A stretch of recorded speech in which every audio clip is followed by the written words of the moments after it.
everyone, back with another video of a transdisciplinary STEM project where students use the design thinking method to complete a design challenge. I collaborated with our world language specialists, Karen Liu, who teaches French, Charolette Yao, who teaches Mandarin, and Diana Caudill, who teaches Spanish, to implement a project that provided our 4th grade students with the following driving question. How will you, as a float designer, prototype a mechanical parade float for a specific festival? This project hit the following standards for world language, technology, design, engineering, and science.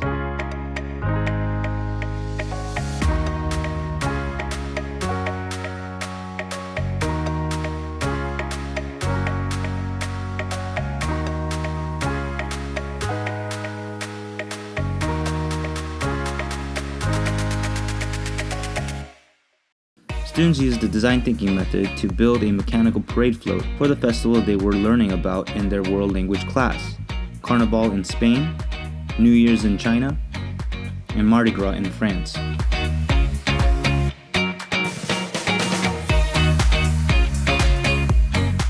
In their empathy work, students interviewed experts to learn about the festivals they were creating floats for. Our world language teachers arranged for themselves as well as the middle and high school world language teachers to visit the students for expert interviews. Through these expert interviews, students learned about the history of the festival, how it started, and the story behind the celebration, the different traditions and activities, as well as their backstories. Students also learned about the various objects that represented the spirit of the festival, the festival's colors and the meaning behind them, the associated food and attire, and the folk figures that symbolized the festival.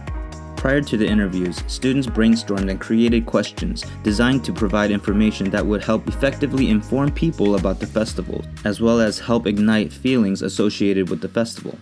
We also discussed the following interview principles to help them gain the most out of their interviews.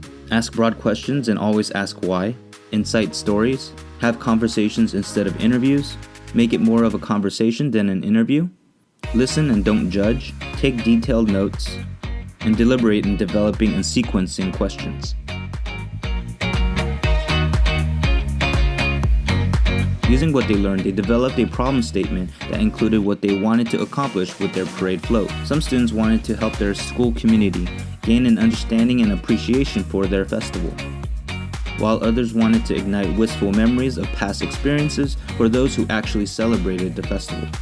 The problem statement defines and encompasses what the design challenge is all about and guides students through the design thinking process to their desirable solution. The statement identifies the users, their needs, and any insights that can provide design opportunities.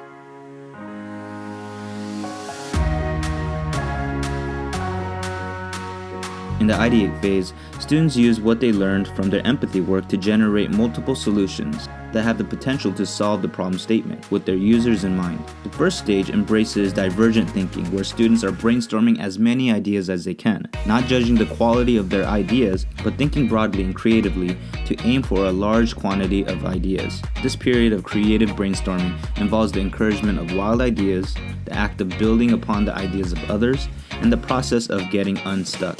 Next, the 4th graders chose their best ideas that have the most innovation potential. These are ideas that have the capacity to lead to and produce innovative solutions for their problem statement. They used their ideas to produce a blueprint that showed exactly what the students were planning to create, as well as the materials needed to build their floats. Some students combined their best ideas into one prototype for their blueprint.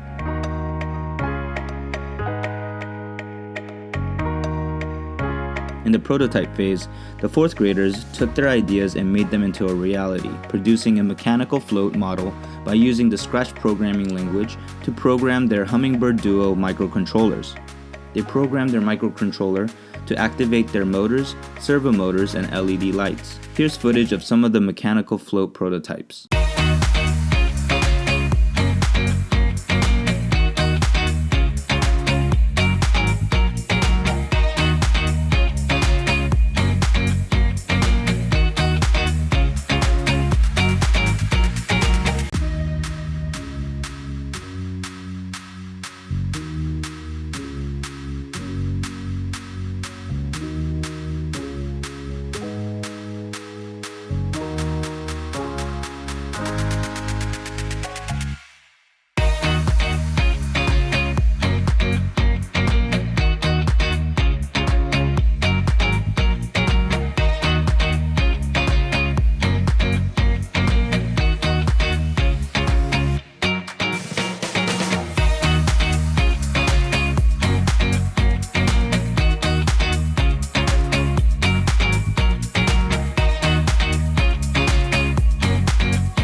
Thanks for watching. If you want to learn more about how my students use design thinking, please check out my book, Design Thinking in the Classroom.